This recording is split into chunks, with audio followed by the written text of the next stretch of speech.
Um rei que enfrentou batalhas imensuráveis, um trono cercado por intrigas e traições, uma mãe com um segredo sombrio que ameaçava destruir o legado de Davi. Abias, o rei esquecido de Judá, governou por apenas 3 anos, mas seu reinado foi marcado por guerras, conspirações e uma revelação que alterou para sempre o destino de sua linhagem. Um antigo manuscrito advertia que se os descendentes de Davi se afastassem da aliança com Javé, a maldição cairia sobre eles. Abias e sua linhagem logo aprenderiam da pior forma possível o que isso realmente significava. O segredo que sua mãe guardava revelaria o perigo iminente que ameaçava sua família. Esse segredo, como ficaria claro, estava profundamente ligado à profecia do Messias. Prepare-se para uma história recheada de poder, traição e mistério. O que você está prestes a ouvir mudará sua perspectiva sobre a história bíblica. Se você quiser mais conteúdo como esse, inscreva-se e compartilhe o vídeo. Vamos permitir que mais pessoas descubram essa história fascinante. Vamos mergulhar nela. O sol iluminava Jerusalém com seus raios dourados, tocando as imponentes paredes do Palácio Real.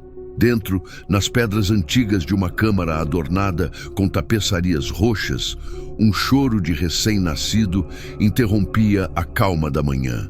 Abias, filho do rei Roboão e da rainha Maaca, tinha acabado de nascer. O nascimento de um príncipe sempre trazia consigo grandes expectativas, e os sacerdotes do templo logo declararam que ele carregava a linhagem abençoada de Davi, prometendo um trono eterno e imbatível. Contudo, nas sombras do palácio, onde a idolatria se espalhava como erva daninha, murmúrios começaram a se espalhar. Era dito que Abias já estava marcado por uma maldição, um peso de traições e revoltas passadas. Sua mãe, Maaca, não era uma mulher qualquer. Filha de um rei estrangeiro, ela soubera se impor na corte de Jerusalém com uma inteligência astuta e uma beleza hipnotizante. Seus olhos, brilhando como safiras, podiam tanto seduzir quanto gerar medo, e ela usava essa habilidade para controlar o destino de seu filho. Ele não governaria apenas como um rei, mas sob os termos dela, conforme sua própria vontade. Dentro do palácio, Abias cresceu entre o luxo e o poder. Cercado por tapeçarias de ouro e pratos de prata, ele vivia em um mundo de conforto, mas também de suspeitas. Desde jovem, aprendeu que os corredores do palácio não eram apenas para servos e conselheiros, mas também para os olhos invisíveis da traição. Maaca, com sua habilidade natural, assegurava que seu filho fosse moldado à sua imagem.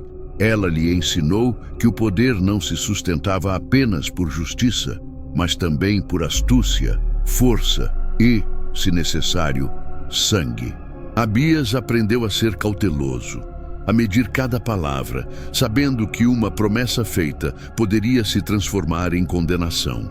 O reino de Judá, enfraquecido pela morte de Salomão, estava em desintegração. Inimigos surgiam de todos os lados e dentro do palácio a instabilidade aumentava. Disputas entre sacerdotes e mercenários estrangeiros enfraqueciam a lealdade, enquanto a devoção a Javé diminuía frente ao crescente culto a Aserá e Baal, que se espalhavam pelas casas dos aristocratas e até pelos jardins do próprio palácio.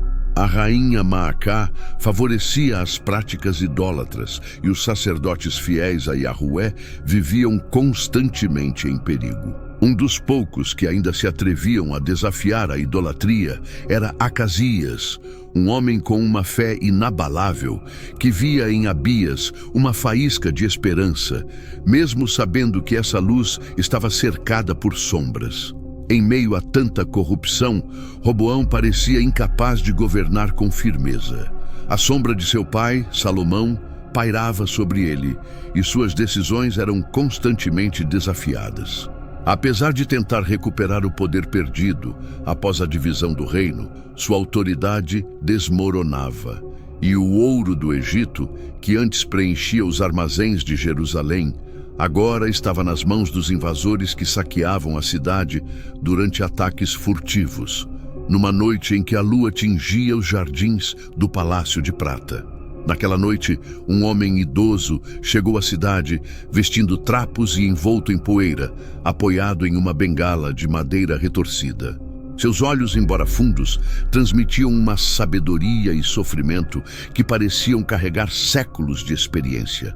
Ele foi até o templo e pediu para falar com o rei Roboão, que já estava cansado de ouvir profecias sombrias e recusou seu pedido. No entanto, o velho não estava em busca de audiência com o rei.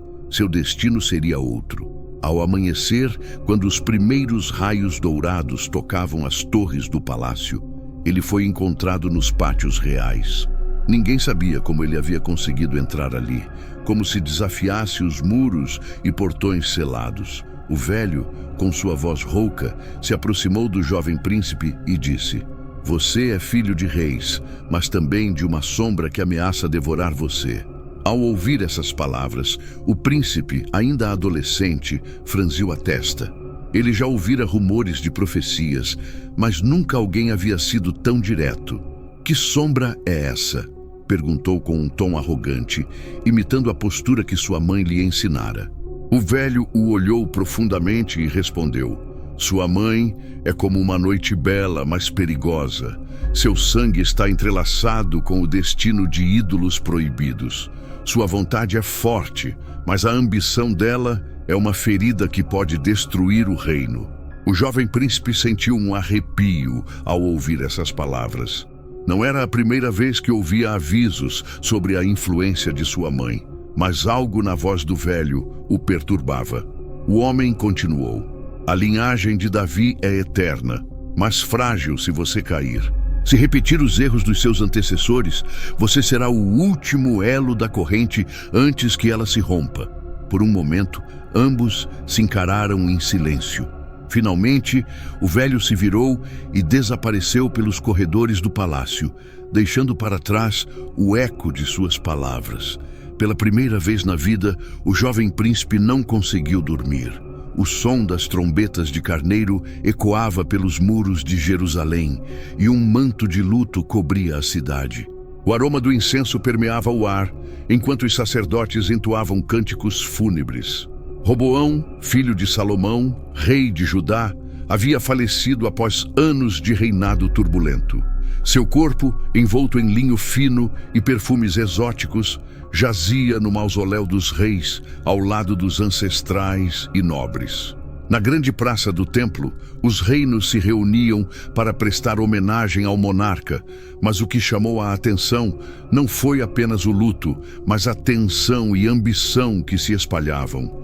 O reino, enfraquecido por guerras e corrupção, agora estava à mercê de seu filho, Abias. Sua mãe, a rainha, estava ao seu lado, imperturbável, observando atentamente os presentes, procurando por aliados e inimigos. Quando o último hino foi cantado e a pedra do túmulo de Roboão foi selada, ela soubera que sua vida mudaria para sempre.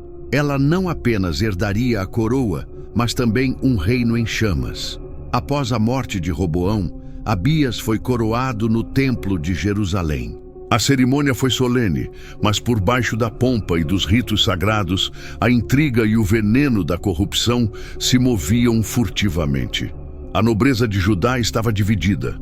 Alguns viam Abias como o legítimo herdeiro da casa de Davi, enquanto outros questionavam sua capacidade de governar. Apesar de sua experiência, sua juventude e impulsividade geravam preocupações. Azarias, o sumo sacerdote do templo e fiel seguidor da lei de Moisés, foi um dos primeiros a aconselhar o novo rei. Com uma voz profunda e moderada, ele disse: "Se você deseja que Judá prospere, deve erradicar a idolatria que floresceu durante o reinado de seu pai." Porém, nem todos no conselho compartilhavam da mesma opinião. Alguns nobres, que haviam sido favorecidos por Maaca, ainda exerciam poder, e os templos de Aserá e Baal haviam aumentado em número sob seu reinado. Logo, Maaca percebeu que seu trono estava cercado por inimigos. Conspiradores se infiltravam na nobreza, aguardando o momento certo para derrubá-lo. Entre os conspiradores estava Sefat Tias, um nobre que alegava descendência dos antigos aliados de Salomão. Ele disfarçava sua ambição com palavras de lealdade, mas em particular mantinha encontros secretos com emissários de Jeroboão e o rei do Reino do Norte. A possibilidade de reunificar Israel sob um monarca que não fosse da casa de Davi estava começando a ganhar força. E os murmúrios de traição se intensificaram à medida que se espalhavam rumores sobre movimentações militares em Israel. Ele nunca havia aceitado a derrota sofrida na batalha contra o roubo anos antes. Agora, com o trono de Judá nas mãos de um jovem inexperiente, viu uma oportunidade. O cenário estava perfeito para lançar uma nova ofensiva, com a guerra pairando sobre Judá como um presságio iminente. A tempestade havia se desencadeado alguns dias antes do conflito.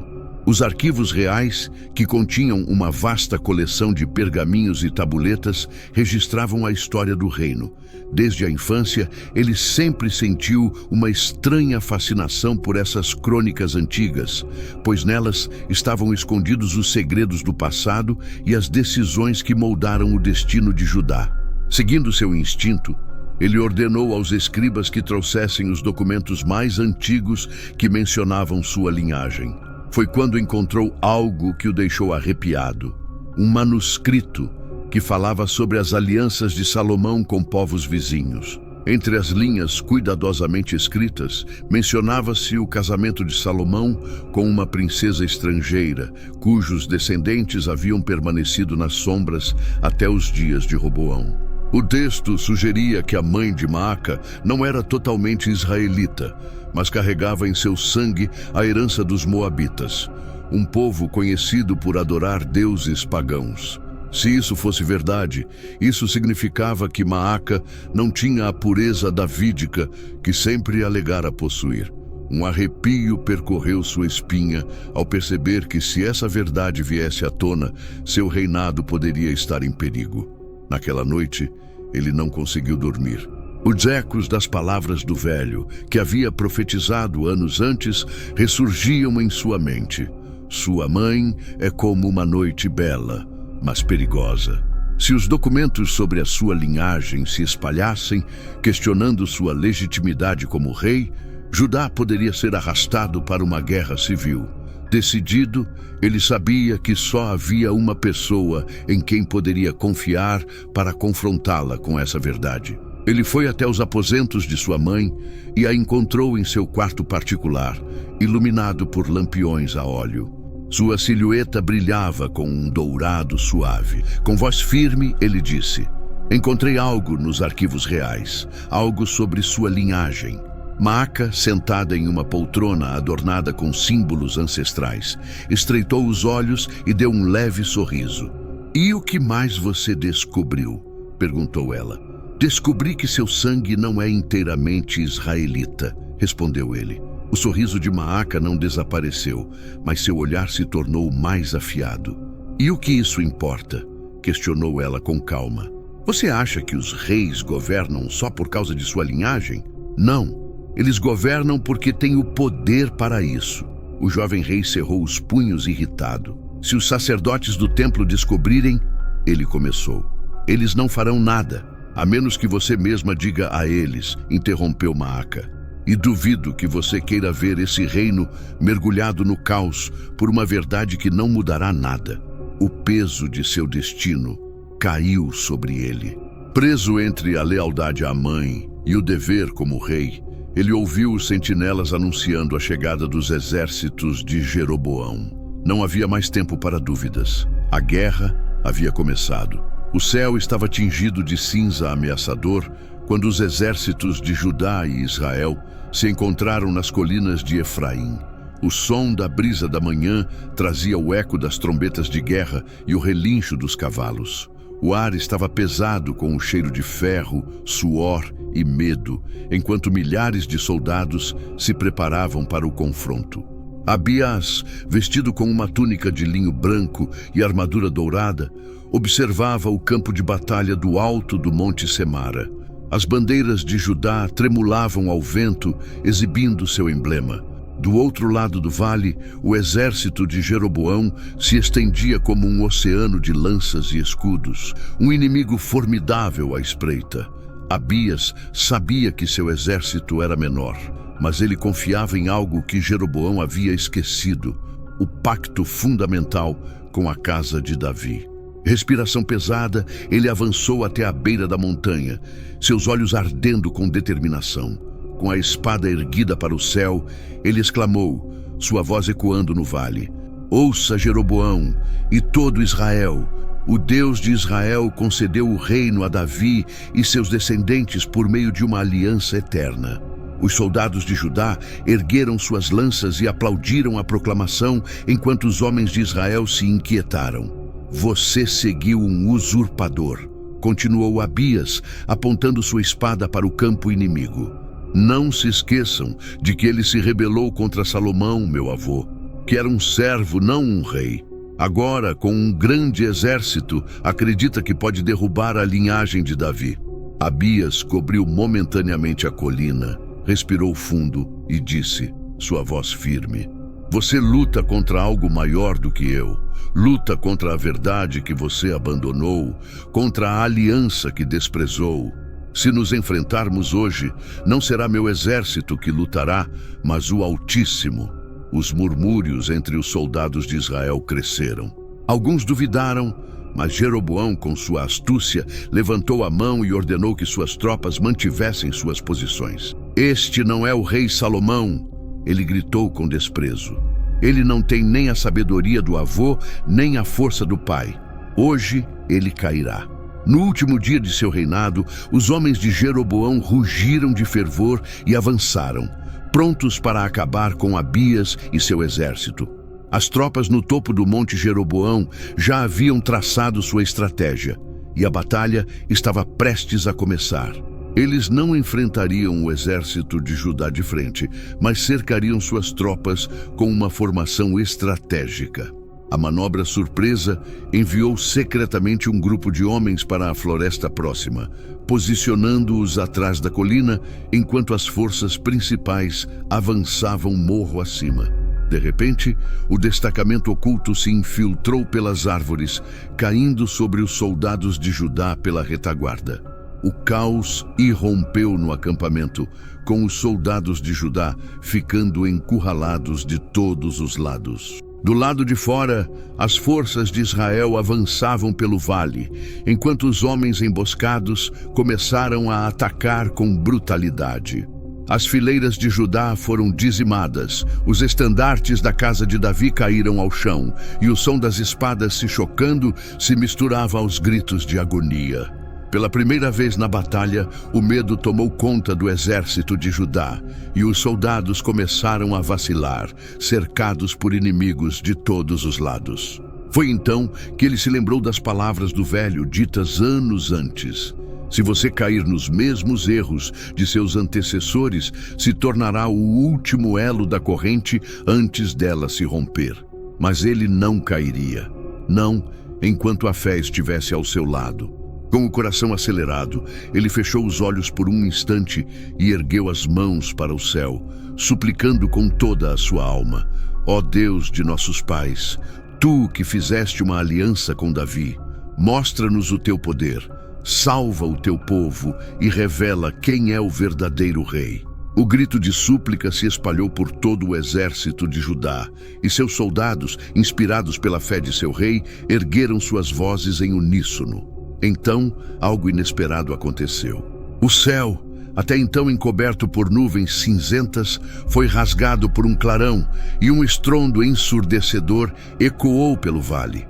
Um vento violento desceu sobre a planície, fazendo as bandeiras de Israel tremularem com fúria, enquanto os soldados israelitas, aterrorizados, hesitaram. O exército de Judá, renovado e energizado, reagiu com uma força imprevista, surpreendendo os homens de Jeroboão.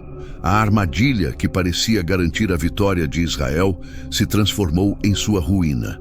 O vento cegou os arqueiros israelitas, os cavalos empinaram e o moral das tropas de Jeroboão desmoronou. As tropas de Judá, com fogo nos olhos, avançaram implacavelmente.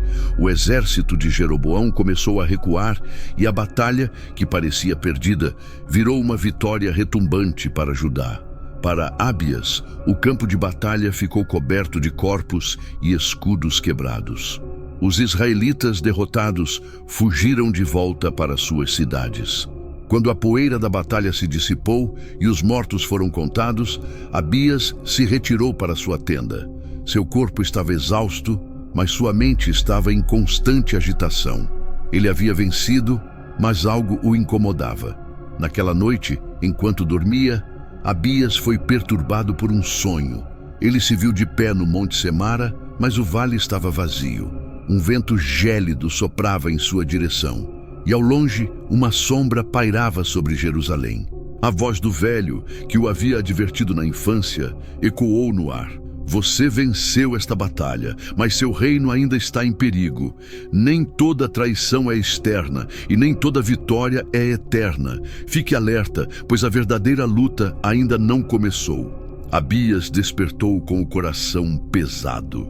Enquanto seus homens comemoravam a vitória, uma inquietação o corroía. Ele sabia que a mensagem que recebera não era uma mera ilusão. Algo maior ainda pairava sobre Judá. Embora tivesse vencido a batalha, ele não tinha certeza se havia vencido a guerra. Com o passar dos dias, as celebrações começaram a se dissipar. Os rumores pelos corredores do palácio começaram a calar, mas circulavam sussurros sobre um mistério. Os anciãos da aldeia falavam de uma mulher que vivia nas montanhas, uma mulher de Jerusalém, conhecida por sua sabedoria e por conhecer os segredos mais profundos do reino e dos reis. Inicialmente, Abias descartou esses relatos como simples boatos, mas quando alguns de seus oficiais lhe asseguraram que ela havia previsto quedas de reis e mudanças de trono, ele se sentiu atraído por uma curiosidade perturbadora. Preparando-se secretamente, Abias vestiu uma capa escura e, acompanhado por uma pequena escolta de homens de confiança, partiu ao cair da noite. A estrada sinuosa os levou mais profundamente nas colinas, enquanto a luz de Jerusalém desaparecia à distância. Só a lua iluminava seu caminho, projetando sombras longas sobre o chão pedregoso. Finalmente, chegaram a uma caverna escondida entre os penhascos. Uma luz tênue dançava lá dentro, e o ar estava impregnado com o aroma de ervas queimadas. Os homens de Abias hesitaram, mas o rei, guiado pela intuição, avançou sozinho para a caverna. Lá, uma mulher idosa, envolta em vestes negras e com um véu cobrindo o rosto, mexia uma tigela de bronze onde ervas sagradas queimavam. Sem se virar, ela disse: "Eu estava esperando por você, filho de Roboão." Abias sentiu um arrepio percorrer sua espinha. "Quem é você?" perguntou, sua voz tremendo. A mulher ergueu o braço e, com um olhar profundo e quase sobrenatural, respondeu: "Alguns me chamam de Adama, outros me consideram uma sombra esquecida da noite. Mas o que eu sou não importa. O que importa é o que você precisa saber. E isso mudará tudo." Abias cruzou os braços, tentando manter a compostura. "Por que você acha que eu preciso saber isso?" A mulher sorriu levemente e apontou para as chamas da tigela. "Você sente um peso no coração, porque o sangue de Davi ainda corre em suas veias, mas não é tão puro quanto fizeram você acreditar." O silêncio ficou denso. "Explique-se", ordenou o rei. A velha aproximou-se das chamas e sussurrou palavras em uma língua antiga. O fogo crepitava mais alto, projetando sombras nas paredes da caverna. Ela continuou: "A linhagem de Davi foi abençoada com uma aliança eterna. Com o tempo, a ambição e a idolatria corromperam o avô de Abias. Salomão, embora um homem de grande sabedoria, sucumbiu ao poder das esposas estrangeiras e se entregou à adoração de deuses pagãos. A partir daquele momento, a fenda na linhagem de Davi foi aberta. quando Roboão ascendeu ao trono, a divisão em Judá se aprofundou, não apenas em termos políticos, mas espiritualmente. A idolatria havia tomado conta de Jerusalém e de seu povo. Abias interrompeu a velha com impaciência, perguntando: "O que isso tem a ver com o meu destino?" A mulher, com um olhar profundo, respondeu: "Tem tudo a ver com você, porque o veneno da idolatria está mais perto do que você imagina. Está na sua própria casa, está no seu sangue." O rei sentiu um estremecimento ao ouvir aquelas palavras. Maaca, sua mãe, filha de uma linhagem estrangeira, assentiu lentamente com a cabeça, confirmando o que ele temia. Portadora de uma herança oculta, seu sangue não é inteiramente israelita. Esses não são os deuses de Davi.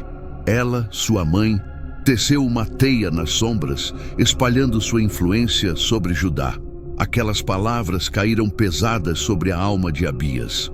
Ele sempre soubera que sua mãe possuía grande poder, mas nunca havia questionado a extensão de sua influência. "Se isso for verdade, o que devo fazer?" ele perguntou angustiado. A mulher, com um graveto em mãos, desenhou um círculo no chão. "Você tem 2 caminhos. Se seguir os passos de sua mãe, Judá cairá e sua linhagem será esquecida. Mas, se purificar seu reino e se manter firme na aliança com Deus, a casa de Davi prevalecerá." Abias sentiu um nó na garganta. Não era uma escolha fácil, e ele sabia que as consequências dessa decisão seriam profundas. A mulher olhou-o com um olhar penetrante, afirmando: "Então, outro tomará o seu lugar." Um arrepio percorreu a espinha de Abias ao ouvir aquelas palavras. Ele deixou a caverna, carregando o peso de uma verdade desconfortável. Durante o caminho de volta, seus pensamentos o atormentavam. Ele sabia que precisava agir, mas fazer isso significava confrontar sua própria mãe, aquela que tinha apoio dos nobres que dominavam o poder em Jerusalém. Ao atravessar os portões do palácio, encontrou Maaca à sua espera. Ela estava de pé no grande salão, vestida com um manto escuro, seu olhar sereno. "Você esteve fora por muito tempo", disse ela com calma, mas sem demonstrar emoção. Abias respirou fundo e perguntou com um tom irônico: "E que respostas você encontrou?" Maaca manteve o olhar fixo nele.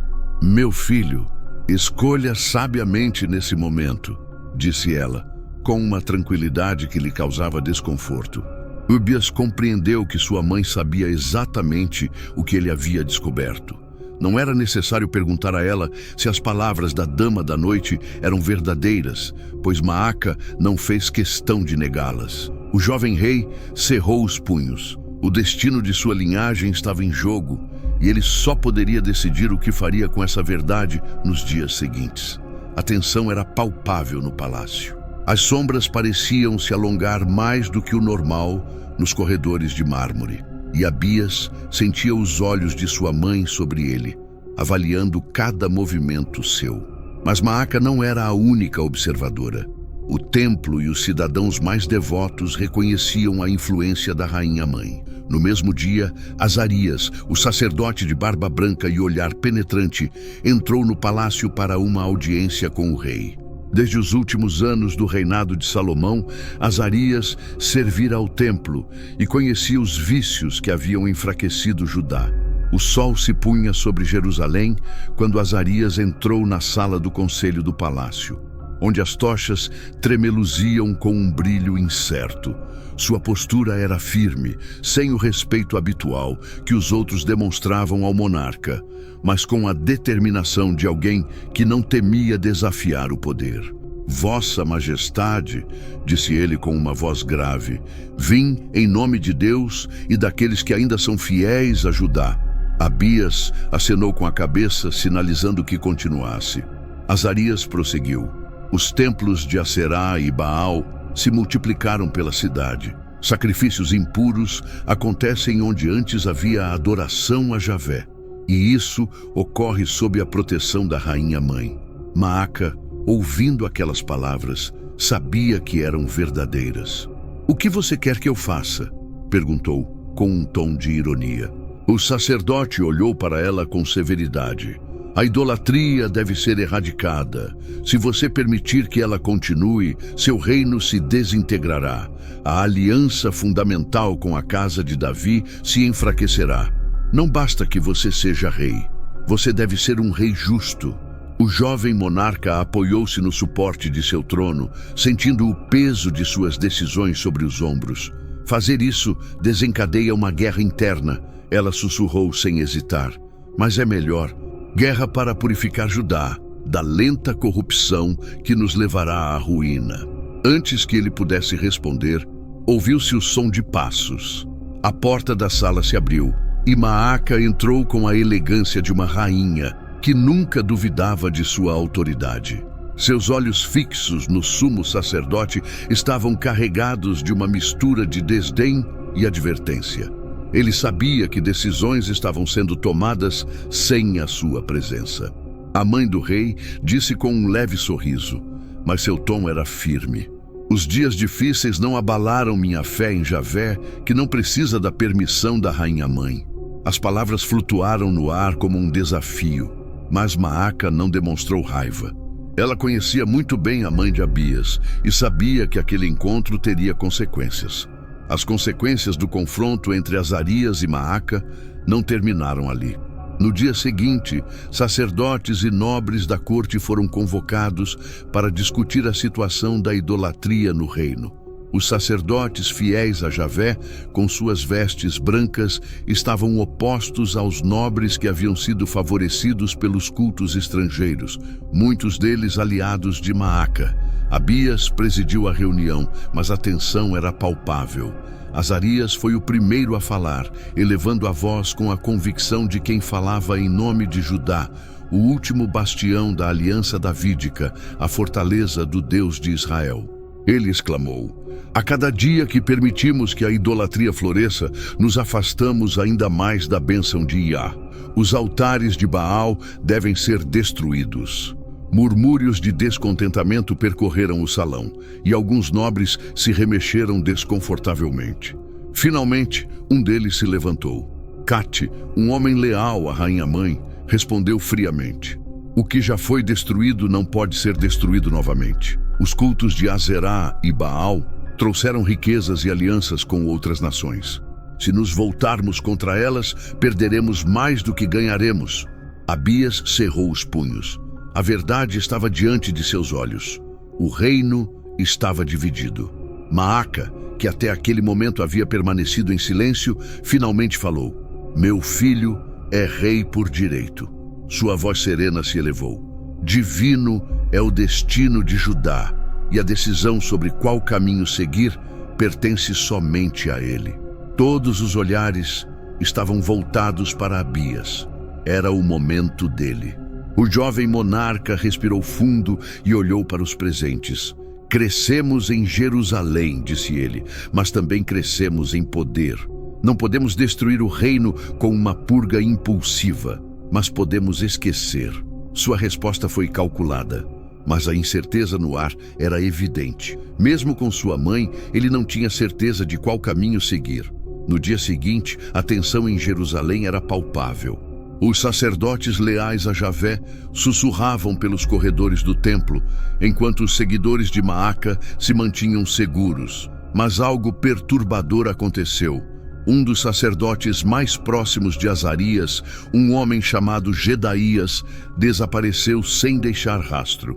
Ele foi visto pela última vez deixando um rastro nas ruas de Jerusalém ao cair da noite, mas na manhã seguinte não havia sinal dele.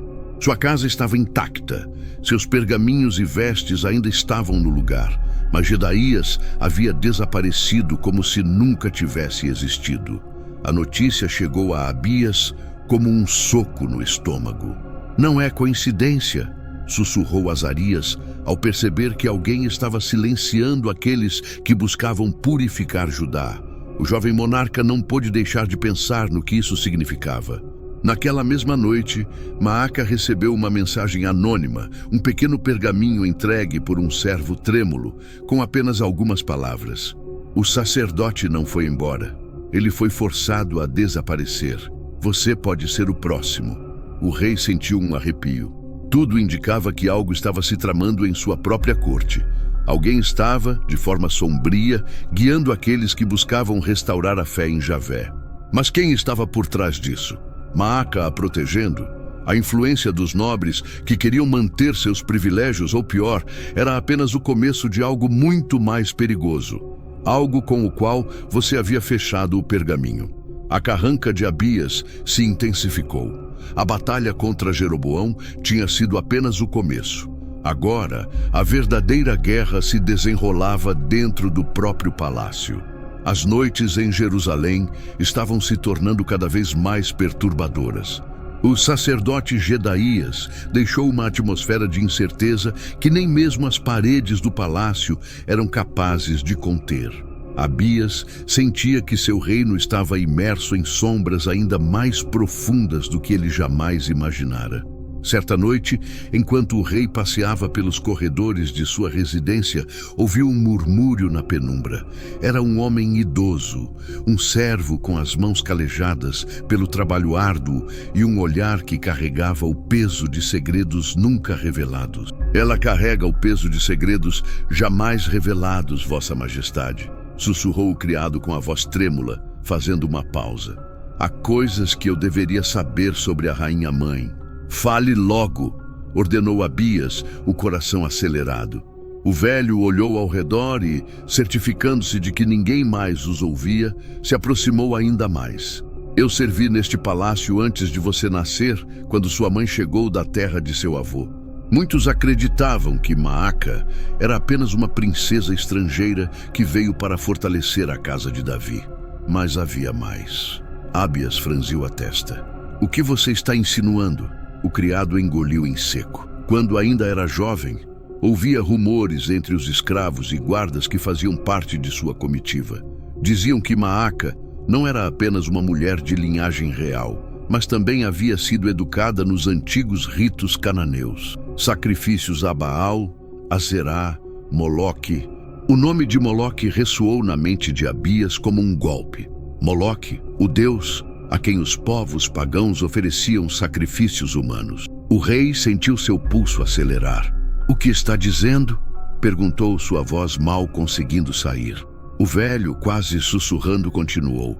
Nos dias de Jerusalém, na escuridão, alguns seguiram esses ritos e sua mãe pode ter os protegido. Abias deu um passo para trás, como se o chão sob seus pés tivesse se tornado instável. Isso não pode ser verdade, murmurou balançando a cabeça, mas no fundo ele sabia que talvez fosse. O rei não conseguiu descansar naquela noite. Ele se trancou em seus aposentos, repassando cada memória, cada sinal que talvez tivesse ignorado. Seria possível que sua mãe, a mulher que havia influenciado sua criação, tivesse ocultado algo tão sinistro?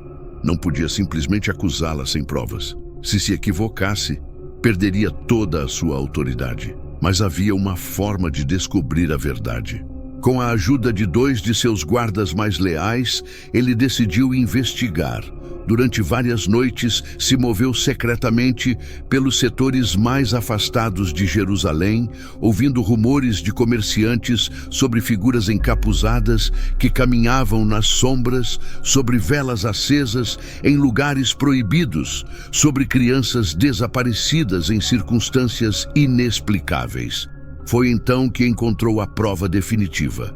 Em uma das colinas fora da cidade, perto do vale de Rinom, onde antes se adoravam falsos deuses, ele descobriu os restos de um altar de pedra, enegrecido pelo fogo. Ao redor, fragmentos de ossos e cinzas ainda recentes.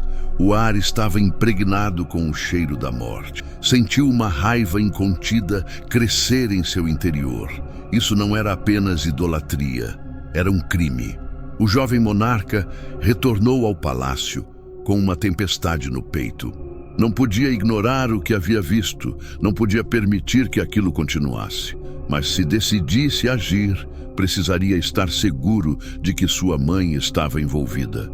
Naquela noite, encarou seu reflexo no espelho de bronze polido. Seu rosto, endurecido pela guerra e pelo peso do trono, mostrava a tensão de sua alma. Seria possível que Maaca, sua própria mãe, permitisse algo assim. O que mais lhe doía era a dúvida.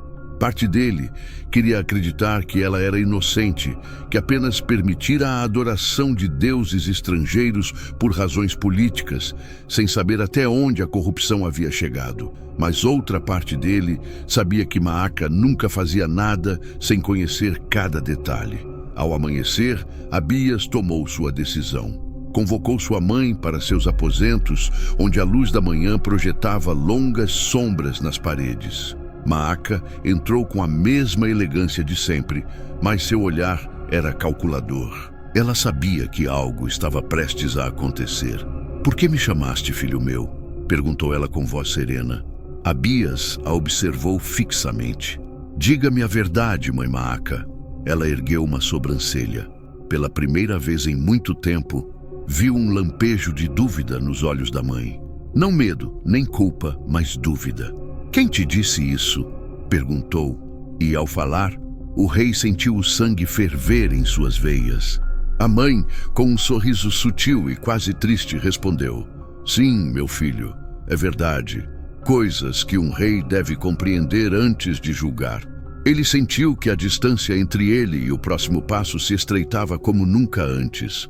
Não havia mais nada a entender sobre o sangue inocente derramado, respondeu a rainha-mãe, aproximando-se lentamente e fazendo uma pose. Uma mão no rosto de seu filho, como se estivesse tentando avaliá-lo, ela sussurrou: "Espero que esteja preparado para as consequências." Com isso, virou-se e saiu, deixando Via sozinha com o eco das suas próprias dúvidas. O rei fechou a porta do quarto. Seus olhos sabiam que o próximo movimento poderia decidir o destino de Judá. A noite caiu sobre Jerusalém como um véu de sombras. Ele ainda estava perturbado pela última conversa com Macá, que sentia o peso de uma incerteza que o sufocava. Algo sombrio pairava sobre sua linhagem e, se não descobrisse a verdade, seu trono e sua vida estariam em risco. Foi então que Azarias, o sumo sacerdote, pediu uma audiência urgente nas câmaras de máxima segurança do templo de Yahvé, longe dos ouvidos curiosos que rondavam o palácio. Ali, sobre uma mesa de cedro, o velho desdobrou um manuscrito coberto de poeira. Um rolo de pergaminho que havia sido escondido nos arquivos mais antigos. Sussurrava este texto sobre o acaso, escrito há muito tempo pelos profetas de Israel. Ele falava do destino da casa de Davi. Abias inclinou a cabeça e começou a ler o pergaminho, nas palavras escritas que pareciam como se estivessem queimadas em fogo. Se os filhos de Davi se afastarem da aliança com Javé, seu reino se despedaçará como um cântaro quebrado. O povo sofrerá, a terra se secará e o sangue dos inocentes clamará da poeira. A linhagem de Davi seria destruída. Um rei será perseguido e cairá antes do tempo se não retornar ao caminho de Yahvé, afirmou Azarias. O coração de Abias ficou acelerado e ele se golpeou contra o peito. O que isso significava? Ele perguntou, embora já suspeitasse da resposta. Azarias olhou-o com seriedade e continuou.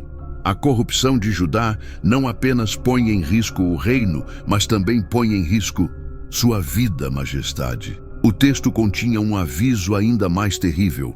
A maldição da casa de Davi estava entrelaçada com a de Jeroboão. Quando Jeroboão se rebelou contra a casa de Salomão, um profeta o advertiu que se ele se afastasse, seus descendentes seriam extintos da face da terra. Azarias, e agora você, o legítimo rei de Judá, está diante de um dilema semelhante, disse Azarias, sentindo um arrepio na pele de Abias. Se ele permitisse que a idolatria continuasse, a maldição se cumpriria sobre ele mesmo. O medo o atravessou, mas logo depois, uma ideia perturbadora surgiu em sua mente. E se o aviso fosse verdadeiro? E se alguém em seu reino estivesse buscando acelerar sua queda? Na manhã seguinte, Abias acordou com um desconforto inexplicável. Seu corpo parecia pesado, sua pele ardia de febre e um frio inexplicável o envolvia como se estivesse preso em uma prisão invisível. Quando tentou se levantar, suas pernas cederam e ele caiu de joelhos. Os médicos do palácio foram imediatamente convocados, mas ninguém conseguiu descobrir a causa exata de sua doença. Não havia veneno em seu organismo. "É sangue, majestade", disse um dos curandeiros com um olhar preocupado. Algo o consumia por dentro. Abias sentiu um arrepio de terror. Era a maldição do manuscrito se manifestando em sua carne. Ou pior ainda, em outra pessoa. A rainha-mãe, Maaca, desapareceu misteriosamente do palácio certa noite. Os guardas alegaram que ela partira secretamente, escoltada apenas por um pequeno grupo de pessoas. Nenhum dos servos de confiança sabia para onde ela ia, mas alguns sussurravam que ela havia se aventurado além dos muros de Jerusalém, adentrando as colinas onde ainda existiam seguidores dos antigos cultos que Abias havia enfraquecido. Seu dever ordenou que um grupo de espiões a seguisse 2 noites depois. Quando voltaram, estavam pálidos e ofegantes. A rainha-mãe estava em um santuário proibido. A febre tomou Abias, que sentiu seu corpo ainda mais fraco ao ouvir isso. "O que ele viu?", perguntaram-lhe os espiões. O principal espião engoliu em seco e baixou o olhar ao relatar. Ela estava em uma caverna, onde tochas ardiam. Havia mulheres negras lá, sacerdotes encapuzados, realizando um ritual. Eu não ouvi as palavras, mas vi seus rostos. O espião olhou para cima e sua voz tremia. "O que disse Vossa Majestade em seguida?" Ela não parecia humana naquele momento. Se você não tivesse, ele teve tempo para processar o que a visita de sua mãe significava para ele. Naquela mesma noite, sua vida esteve em perigo no santuário. O ataque ocorreu em seus próprios aposentos, no momento em que a febre o enfraqueceu e seus sentidos estavam turvos. Enquanto dormia, com o céu nublado, uma figura encapuzada deslizou para a escuridão. Com uma adaga reluzente na mão, o assassino moveu-se furtivamente, mas um erro o traiu. O rangido de uma tábua solta no assoalho fez Justo acordar assustado, bem a tempo de ver a lâmina descendo em direção ao seu peito. Com um instinto que não compreendia, ele rolou para fora da cama e a adaga cravou-se no colchão. Do fundo de seu coração, gritos ecoaram pelo corredor quando os guardas invadiram o local. Mas o agressor, com a agilidade de uma sombra, conseguiu escapar pela sala. Uma das janelas, porém, na pressa, deixou algo para trás. Tremendo, ele recolheu o pedaço de pano rasgado da capa do assassino e o guardou dentro de si. Bordado com linha escura, havia um símbolo, o mesmo símbolo que ele tinha visto no altar profano, nas colinas de Abija. Ele não mais pressionava o pano entre os dedos. Havia dúvidas se a conspiração contra ele era real e se sua mãe estava de alguma forma envolvida. No fundo, o eco da traição ainda ressoava na mente de Abias. Ele viu o tecido rasgado da capa do assassino e a sombra de sua mãe no santuário proibido. A verdade o assombrava. Ela sabia que o perigo não havia passado, mas apenas começado. Foi então que um de seus capitães irrompeu na sala do trono com notícias inesperadas. "Vossa Majestade, capturamos um homem que tentava escapar do palácio. À noite, um estrangeiro carregava pergaminhos estranhos e amuletos fenícios." Os olhos de Abias se aguçaram. "Tragam-no à minha presença." Momentos depois, 2 guardas arrastaram um homem acorrentado para o centro do quarto. Suas roupas estavam sujas, mas ainda conservavam um ar de elegância. Sua pele era escura pelo sol, seus cabelos longos e emaranhados, e seus olhos, de um verde perturbador, refletiam inteligência. "Quem é você?" Abias perguntou com firmeza. O homem sorriu, apesar da situação. "Eles me chamam de... E eu servi reis mais poderosos do que você." O filho de Judá sentiu a raiva latejar em suas têmporas. "Por que estava no meu lugar?" O fenício suspirou e ergueu as mãos. "Não vou negar que fui enviado para proteger um segredo, mas agora que estou acorrentado, talvez seja conveniente para mim revelá-lo." Ele se inclinou para a frente e falou, estreitando os olhos, com a voz baixando para um sussurro. Sua mãe guarda segredos mais sombrios do que você pode imaginar, e o maior segredo deles é você. Abias sentiu como se não conseguisse respirar. O que isso significa? O mágico sorriu. Significa que tudo o que você acredita sobre sua linhagem é uma mentira, mesmo antes de você ter a chance de descobrir. Após processar essas palavras, um de seus guarda-costas chegou com uma descoberta perturbadora. Majestade, encontramos isto nos aposentos da Rainha Mãe. O soldado largou um saco no chão, abaixou-se e o abriu. Abias sentiu o sangue gelar. Dentro do saco havia pequenos ídolos de Baal e Aserá, gravuras com inscrições em fenício e moabita em tabuletas de argila. Elas continham orações a deuses estrangeiros e símbolos idênticos aos que haviam sido vistos no altar escondido nos arredores de Jerusalém. A prova era irrefutável. A idolatria não estava presente apenas na cidade, ela havia se espalhado por todo o palácio. O tempo passou, mas a pergunta mais dolorosa continuava sem resposta. Até onde isso iria? Estaria sua mãe preparada para ir a Maca para manter seu poder? O palácio estava em silêncio quando ele irrompeu nos aposentos de sua mãe e a encontrou sentada junto a uma lamparina a óleo, à sua espera, como se já o conhecesse. Seu rosto permaneceu sereno, mas seus olhos brilhavam com uma luz perigosa. "Por que você trouxe soldados para os meus aposentos, meu filho?" perguntou ela com voz suave. Abias cerrou os dentes e atirou os ídolos à sua frente. "Explique-me isso, mãe." Ela olhou para os objetos no chão, mas não demonstrou surpresa nem medo. "Sou eu quem pareço ser", responderam os ídolos dos deuses. "Protegi minha linhagem muito antes de você nascer." O rei sentiu a raiva consumir-lhe. "Você tem protegido sua linhagem, mas traiu o pacto de Yahweh. Permitiu que a idolatria envenenasse Jerusalém." Macá se levantou lentamente, sua túnica de linho deslizando com elegância. "E de que te serviu o pacto de Yahweh?" ela sussurrou. "Você guerreou contra Jeroboão, viu seu reino cair no caos e agora está enfermo, sem explicação. Acaso teu Deus veio te salvar?"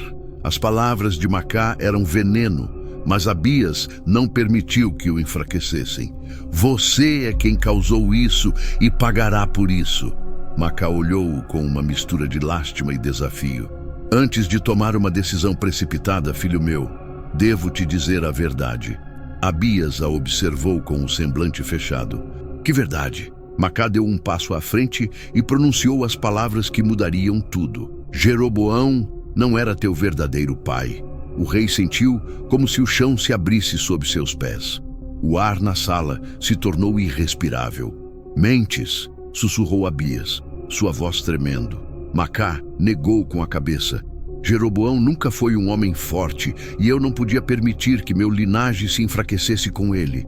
Quando soube que seria sua esposa, busquei outro caminho." Os olhos de Abias ardiam com incredulidade e raiva. "Quem era meu pai, então?" Macá inclinou a cabeça. "Um príncipe moabita, um homem que portava a sangue dos reis antigos, um linagem que não se submete. Você carrega o sangue dele e por isso é forte." Abias sentiu náuseas. Toda a sua vida ele acreditou ser um descendente puro de Davi, mas se o que Macá dizia fosse verdade, seu direito ao trono estava em dúvida. "Se isso for verdade", murmurou com o peito agitado, "então todo o pacto de Yah com minha linhagem está quebrado." Macá olhou-o com frieza. "O pacto de Yah não significará nada se você não tiver o poder para sustentá-lo." Abias ficou em silêncio por um longo momento, sentindo-se dilacerado pela revelação.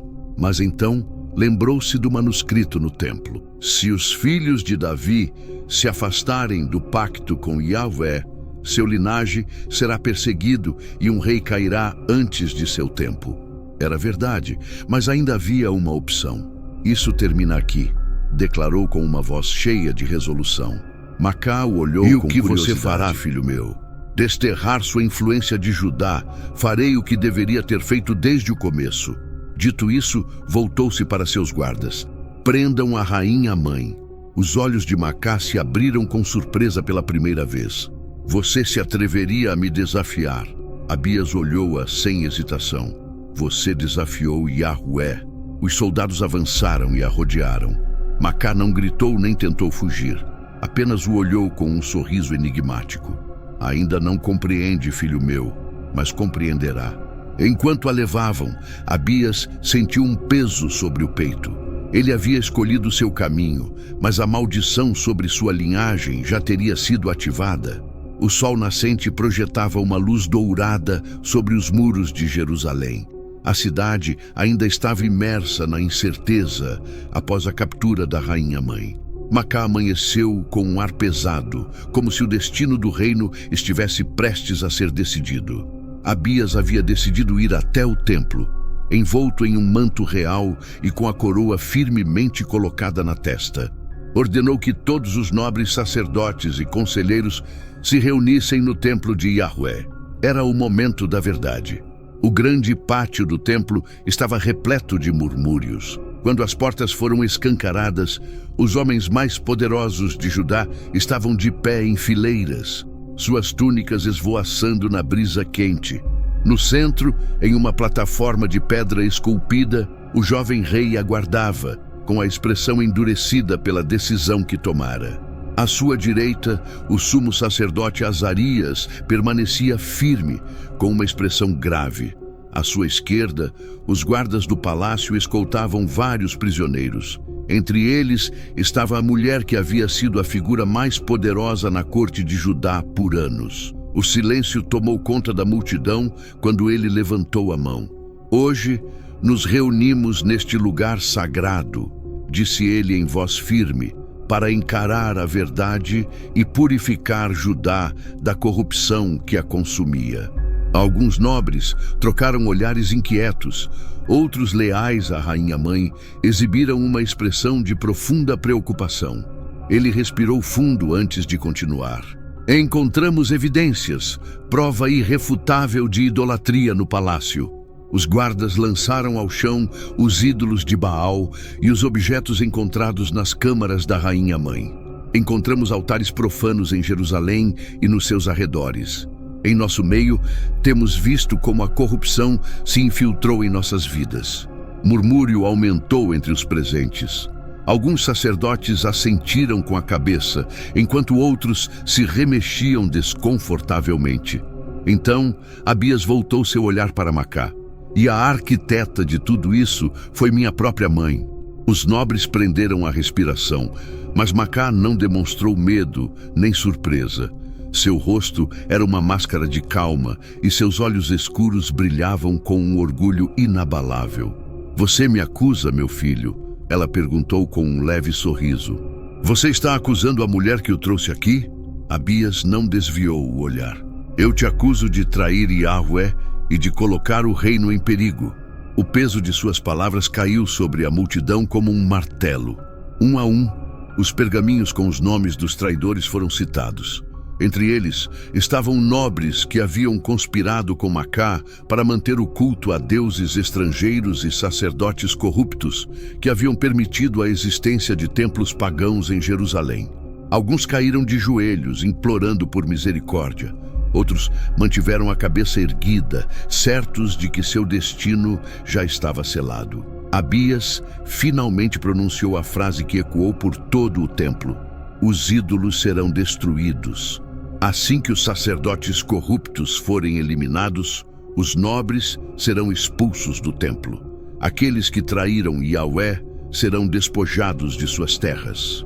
Houve um alvoroço entre os presentes, mas a presença dos guardas armados manteve a ordem. Ele manteve a ordem. Então o jovem rei se voltou para sua mãe. Por causa de seus atos contra o Senhor e contra Judá, você será destituída do seu título como rainha-mãe. Não terá mais autoridade sobre este reino. Um murmúrio de surpresa percorreu a multidão. Jamais uma rainha-mãe havia sido destituída publicamente. Macá não respondeu de imediato. Pela primeira vez, a sombra de uma emoção cruzou seu rosto. Não medo, mas algo similar à decepção. Você tomou sua decisão, filho meu? Sussurrou. Abias sustentou sua mirada. Sim, os guardas a escoltaram para fora do templo. Ela não seria executada, mas viveria no exílio, longe do poder que tanto ambicionava. Enquanto a via partir, Abias sentiu um peso sobre o peito. Ele havia ganho a batalha, mas não sabia se havia salvado sua alma. Naquela mesma tarde, o jovem monarca ordenou a purga de todos os templos pagãos em Judá. Os sacerdotes, com antorchas em mãos, marcharam pelas ruas de Jerusalém, derrubando altares, queimando estatuetas e declarando o fim da idolatria. As imagens de Baal e Aserá foram reduzidas a cinzas. Os templos estrangeiros foram convertidos em escombros. Alguns cidadãos, ainda temerosos dos deuses antigos, observaram em silêncio. Outros, ao ver o fervor dos sacerdotes, começaram a se unir ao clamor. Pela primeira vez em muito tempo, Jerusalém parecia despertar de seu letargo. Mas então algo aconteceu. Justo quando o último ídolo foi destruído, uma escuridão repentina cobriu o céu. As nuvens, antes dispersas, se arremolinaram no alto, formando uma espiral que obscureceu o sol. Um vento gelado percorreu a cidade, fazendo até os mais valentes tremerem. Os sacerdotes pararam de cantar e os cidadãos se agarraram às suas roupas. Abias, de pé frente ao templo, sentiu a pele se arrepiar. Então, um trovão retumbou sobre Jerusalém. Mas não era um trovão comum. Era uma voz, um estrondo profundo, como o rugido de uma tempestade antiga, que sacudiu os alicerces do templo. Os sacerdotes caíram de joelhos e os nobres se cobriram o rosto. Apenas Abias permaneceu de pé, olhando para o céu com os olhos arregalados. Ele não entendeu as palavras exatas, mas sua alma sim. Era Yahweh. Era a confirmação de sua decisão, o sinal de que ele havia escolhido o caminho certo. Quando a tempestade se dissipou e a luz voltou, a multidão ficou em silêncio. Ninguém ousou pronunciar palavra. Então, o sumo sacerdote Azarias se voltou para o povo e levantou os braços. O pacto de Yahweh com a casa de Davi permanece firme. Os cidadãos vibraram, e Abias fechou os olhos por um instante. Ele havia restaurado o culto a Yahweh, eliminado a corrupção em sua própria família. Mas no fundo de seu coração, uma dúvida persistia. Estou realmente livre da maldição? Ou abri uma nova rachadura em meu destino que ainda não consigo ver? O eco da purga dos ídolos ainda soava em Jerusalém. A cidade havia sido limpa da corrupção que se enraizou no templo e na corte, mas a sombra da conspiração ainda não havia se dissipado completamente. Os nobres que perderam poder com a queda de Macá não aceitariam sua derrota tão facilmente.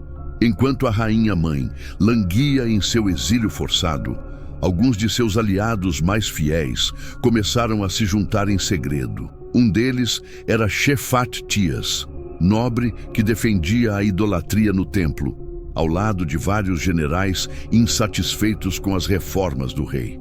Eles conspiraram nas sombras.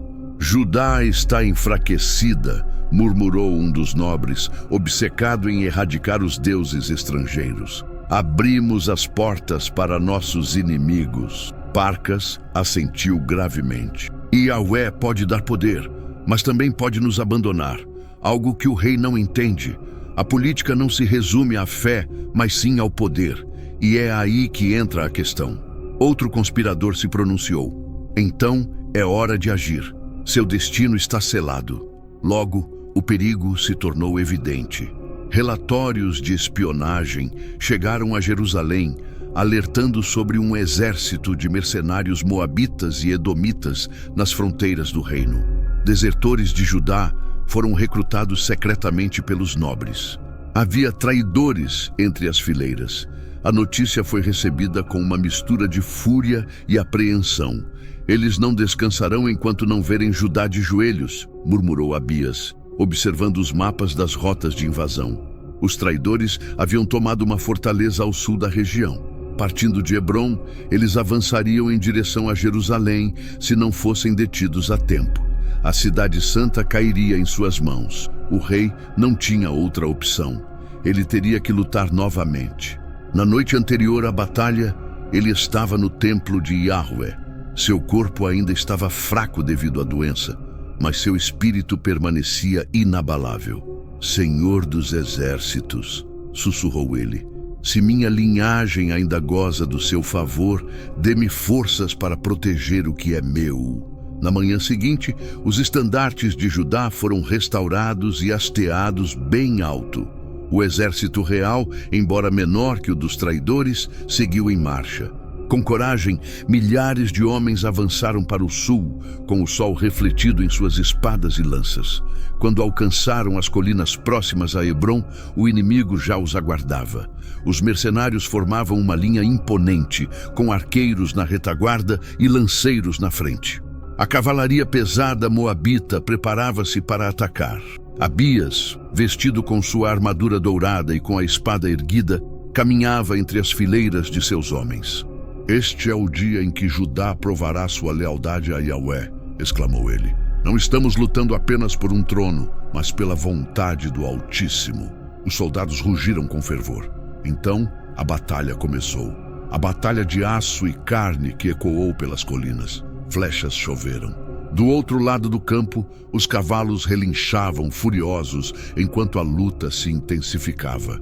Em meio ao caos de sangue e poeira, Abias lutou com a ferocidade de um leão, derrubando inimigos com suas espadas, avançando pelas fileiras inimigas como se fosse o destino a guiá-lo. Mas a traição ainda não havia se revelado por completo em meio a tudo isso. No calor da batalha, um de seus próprios oficiais sentiu algo estranho. Um comandante chamado Nadab, que havia servido fielmente em seu exército, mudou de lado no pior momento possível. Em vez de reforçar a linha de defesa, seus homens recuaram, permitindo que os mercenários inimigos avançassem. Eles romperam o flanco de Judá. O exército estava dividido. Ele percebeu tarde demais. Antes que pudesse reorganizar suas tropas, uma lança inimiga se infiltrou pelas defesas e o atingiu no flanco. A dor foi instantânea. O jovem rei caiu do cavalo, seu sangue encharcando o chão. Abaixo dele, os soldados de Judá, vendo-o cair, se desesperaram. Alguns tentaram protegê-lo, mas o caos tomou conta do campo de batalha.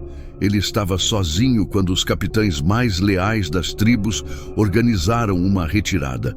Os homens que conseguiram escapar da batalha conseguiram retirá-lo do campo de batalha. Eles o levaram de volta para a cidade. A viagem foi lenta e dolorosa. O sangue continuava a correr, e cada respiração que ele dava era uma agonia. Finalmente, eles atravessaram os portões de Jerusalém. O povo assistiu horrorizado. Os sacerdotes do templo correram ao encontro de seu rei, mas até eles sabiam que seu ferimento era grave. Abias foi levado para seus aposentos, onde os médicos tentavam estancar o sangramento. O rei, com visão turva, conseguiu ver o céu pela janela e se perguntou se o destino já estava traçado, se a maldição cairia sobre a casa de Davi. O ar finalmente o envolveu, e ele se perguntou se aquele seria seu último amanhecer. Jerusalém estava impregnada com o aroma de incenso e orações silenciosas ecoavam dentro do palácio. Na câmara onde a penumbra se misturava com a luz bruxuleante das lamparinas de óleo, o rei Abias jazia ali, seu corpo enfraquecido pelo ferimento na lateral. Ele mal conseguia se mover. Os médicos fizeram tudo o que era possível para lhe dar forças para se mover, aplicando pomadas e ervas para estancar o sangramento. Mas todos sabiam a verdade. O monarca estava morrendo, cercado pelos membros mais leais de sua corte. Eles esperaram em silêncio, com a cabeça baixa em sinal de respeito. O sacerdote Azarias estava ao lado dele, segurando um rolo da Torá e murmurando trechos da lei, enquanto seus olhos, normalmente severos, agora estavam tomados pela tristeza. O rei precisa descansar, sussurrou um dos padres, mas Abias, com um fio de voz, balançou a cabeça. Ele sabia que não havia mais tempo. E então, em meio à febre e à dor, algo aconteceu. Sua visão ficou turva e por um instante ele sentiu como se sua alma tivesse flutuado para fora do corpo e do quarto. Desapareceu ao seu redor e ele o chamava, sentindo seu espírito. Ele estava sendo transportado para um lugar que não conhecia, mas que ao mesmo tempo parecia familiar. Estava de pé numa colina e diante dele se estendia Jerusalém, mas não como ele a conhecia. A cidade brilhava com uma luz dourada e o majestoso templo restaurado brilhou como nunca antes. Então a imagem mudou. Ele viu exércitos marchando pela terra de Judá. Ele viu fogo e destruição e ouviu o choro de sua aldeia. Mas então uma nova imagem surgiu. Um homem alto, com semblante severo, usando a coroa de Judá sobre a cabeça. Era familiar, embora ele ainda não tivesse visto a realidade. E em seu coração, ele sabia o que significava. Na verdade, Yahweh falava com ele, não com palavras, mas com um conhecimento profundo gravado em sua alma. Seu tempo acabou, mas sua linhagem continuará. Seu filho reinará depois de você e fará o que é certo. Bem diante dos meus olhos, ele destruirá completamente a idolatria e restaurará meu altar. Sob seu reinado, Judá conhecerá a paz. Ele sentiu lágrimas quentes em suas bochechas. Ele não havia vencido completamente, não havia erradicado as sombras de seu reino, mas seu filho o faria. Ele ainda não havia sido abandonado na casa de Davi. Quando abriu os olhos, o quarto voltou a tomar forma. Os rostos de seus conselheiros e sacerdotes materializaram-se ao seu redor. Eles o observavam com angústia, mas ele já não sentia medo. Com esforço, ele se levantou. Ouçam minhas palavras, disse ele com uma voz fraca. Mas Judá ainda não está livre de suas correntes. O pecado foi erradicado, mas as raízes permanecem. Os homens inclinaram a cabeça, aguardando seu conselho final. Não se desvie do caminho de Yahweh novamente, ele sussurrou. Não deixe que a idolatria retorne. Se retornarmos às nossas terras, a maldição cairá sobre nós se nos esquecermos do pacto. Ele fez uma pausa, respirando com dificuldade, e então seu olhar se voltou para o filho de Asa, que havia sido convocado ao palácio quando o estado do rei piorou. Era jovem, mas em seus olhos já se podia ver o temperamento de um governante. Meu filho, ele sussurrou para Abias, você conduzirá o reino em direção à luz. Com lágrimas nos olhos, Abias pegou a mão do pai. Farei o que é certo, pai, ele prometeu, e sentiu uma paz que jamais conhecera em toda a sua vida. A batalha de sua alma terminara com um suspiro final. O rei fechou os olhos e seu espírito partiu. A notícia da morte de Abias se espalhou por Jerusalém como o vento antes da tempestade. O povo vestiu-se de luto e todo o palácio ficou em silêncio. Mas em meio à tristeza, uma nova esperança surgiu. Asa foi coroado rei de Judá. E assim como seu pai, tendo visto em sua visão, rapidamente tomou medidas drásticas para destruir os últimos altares pagãos. Os sacerdotes corruptos foram destruídos e expulsos, e a rainha-mãe Maaca, que ainda tinha seguidores dentro do palácio, foi completamente desprovida de qualquer influência. O povo de Judá, finalmente, teve um novo começo. Ele havia sofrido com a incerteza e viu em Asa um líder forte, alguém que seguiria verdadeiramente o caminho de Yahweh. E assim, um novo capítulo começou na história de Judá, que pela primeira vez em muito tempo estava cheio de esperança. Os dias de luto em Jerusalém passaram rapidamente, como folhas levadas pelo vento. Os escribas do templo, sob a direção dos sacerdotes de Yahweh, começaram a tarefa de registrar a vida e o reinado de Asa. As crônicas relatam sua vitória na batalha contra Jeroboão, sua luta pela aliança com Yahweh e pela purificação da idolatria em Jerusalém. No entanto, elas também falaram sobre o conflito dele com a rainha-mãe Maaca e o peso do sangue que corria em suas veias. Mas havia algo diferente na maneira como sua história foi escrita. Ao contrário de seu pai Roboão ou de seu filho Asa, ele parecia ser um rei preso no tempo, não completamente compreendido. Sua bravura também não foi completamente esquecida, mas os escribas não a mencionaram, e sim seu reinado. Seu tempo no poder foi breve. Suas reformas foram importantes, mas incompletas. Ele havia lutado contra a idolatria, mas as sombras ainda permaneciam. Seu legado permaneceu incerto, como uma chama que ardia intensamente, mas que se apagou antes de iluminar completamente a escuridão de Judá. Contudo, o destino de sua linhagem não terminou com ele. Quando Asa ascendeu ao trono, ele não cometeu os erros de seu pai. Enquanto Abias tentava equilibrar política e fé, Asa não deixou margem para dúvidas. Os últimos vestígios de idolatria foram eliminados. Os santuários de Baal e Aserá foram arrancados de Judá e demolidos até seus alicerces mais baixos. Os falsos sacerdotes restantes foram banidos ou executados. E então veio a decisão mais drástica.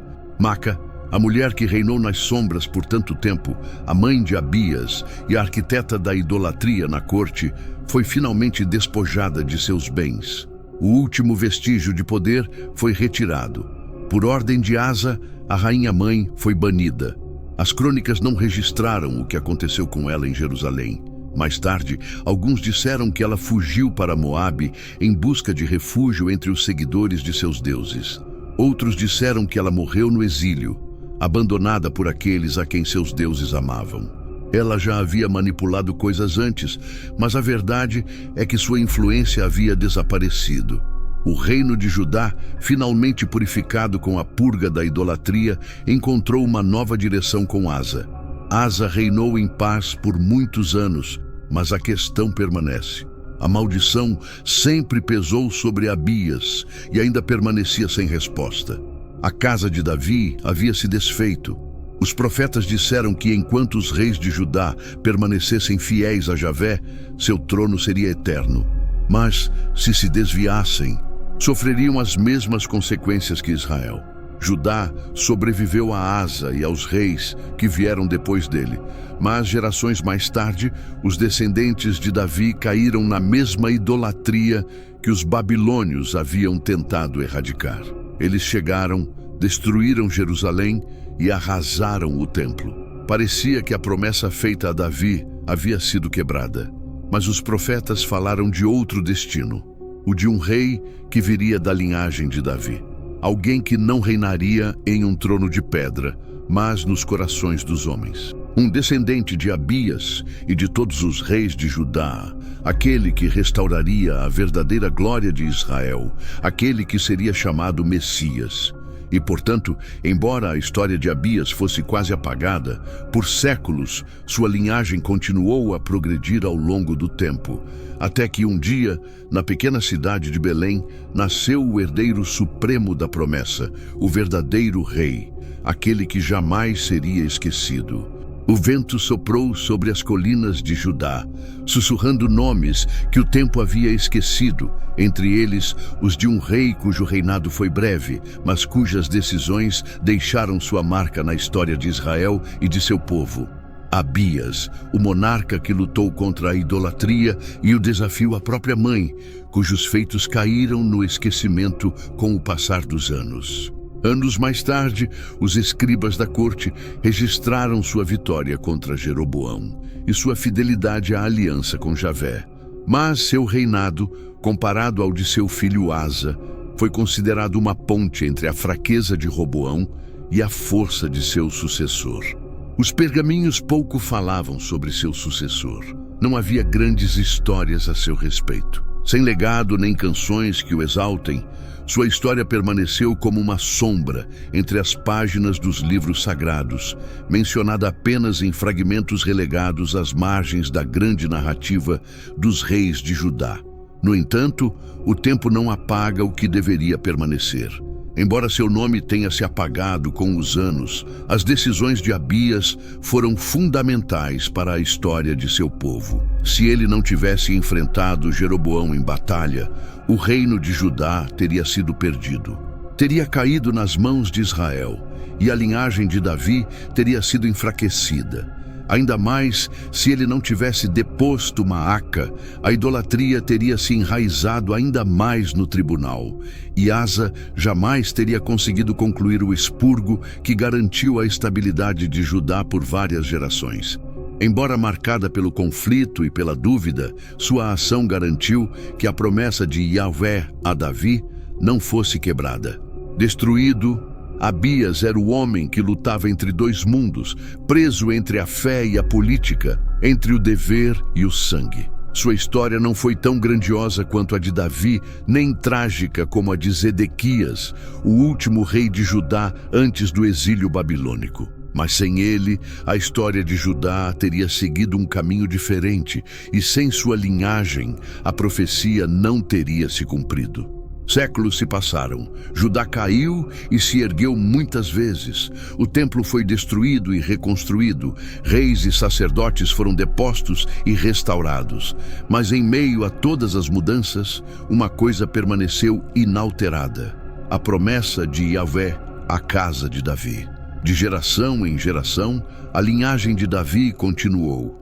E nos dias em que Roma governava a terra de Israel, quando os descendentes de Davi não se sentaram em um trono, mas viveram entre o povo como homens comuns, essa promessa ressurgiu em Belém. Nasceu uma criança, descendente de Abias, um rei sem exército, sem palácio, sem coroa de ouro, aquele que não reinaria sobre Judá pela força das armas, mas pela autoridade da eternidade, aquele que cumpriria a promessa de um reino sem fim. E assim, o eco do rei esquecido encontrou seu lugar na história, não como um homem gravado em pedra, mas como um elo na corrente que levou ao Messias.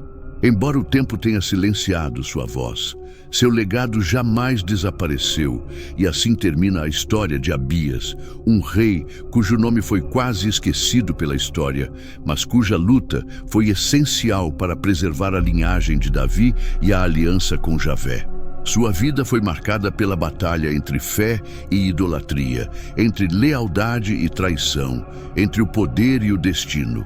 Embora seu reinado tenha sido breve e seu legado tenha permanecido à sombra de outros reis, sua linhagem continuou por séculos. E então, para o cumprimento da maior promessa de todas, a chegada do Messias. Se você gostou desta história, não se esqueça de se inscrever, comentar e compartilhar. Este vídeo tem como objetivo fazer com que mais pessoas aprendam sobre o segredo obscuro por trás do reinado de Abias e seu impacto sobre a história bíblica. Deixe sua opinião nos comentários e conte-nos o que você achou. Essa história é semelhante a outras que exploramos.